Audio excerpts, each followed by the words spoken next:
In a community 1,078 kilometers north of Winnipeg during the time between 1966 and 1990, 3 dams were built on the Nelson River in the traditional territory of Fox Lake Cree Nation, which also has created the town of Gillam. And in 2015, they hosted for only their second season traditional powwow, free concerts, and so much more. Tansei from the traditional territory of Fox Lake Cree Nation. My name is Walter Spence. I'm the Chief of Fox Lake, and I want to welcome you to our second annual cultural event. Friday, July 10th kicked off the whole event with world-renowned presenter and performer Mr. Winston Watney. With a skill-building seminar called The Hybrid Indian, he encouraged the development of empathy and diversity in the workforce for both Aboriginal and non-Aboriginal people. When we came off the reserve and we came into the town of Battleford, the very first thing that was in my path was another language that I had never spoken before. These festivals are so important to have. It's good for the children to see that there are people just like themselves that are out there doing something. Young children that are dancing, young children dressed up fine in their finest outfits as Native people. He then later on performed a live interactive evening concert for all members of the North. My name is Derek Thompson. I'm from Winnipeg. I really enjoyed what happened here today. It was a great experience. I've never been to a powwow before. I've seen a little bit of powwow dancing, but to see the community come together and see everyone here together dancing and smiling and enjoying some traditional culture was amazing. Day number 2 began with the lifting of the community teepee, an activity created for the youth and its helpers.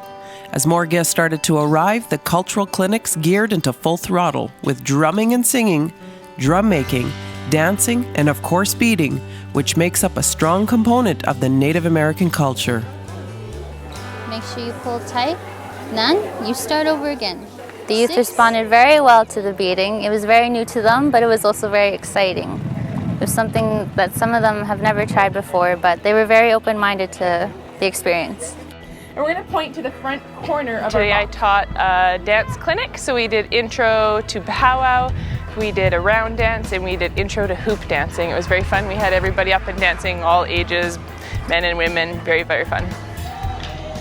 On the evening of day 1, the Aboriginal School of Dance performed the 1-hour production called Wabung, which showcases the inspiration of tomorrow for young Aboriginal people. This was appreciated by both local and visiting members, young and old.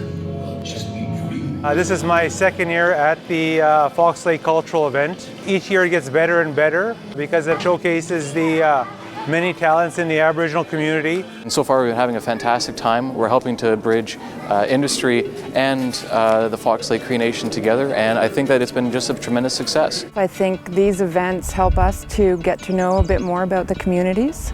I think it's important for us to celebrate that. We are one of the sponsors for this event because we do feel that they are important, and it's important for us to take part in them and to learn as much as we can and to celebrate the culture along with the communities and promote that in whatever ways we can as a company. I think it's really good that all the sponsors that do work around this community, they're coming up here to work and they're giving back to the community, which is good. It's always good to give back. It helps us to celebrate our culture in a very beautiful way and brings us together, which is also very important. Brought out my culture, brought out what I love about where I live and how I grew up and all these other things that made me love the North.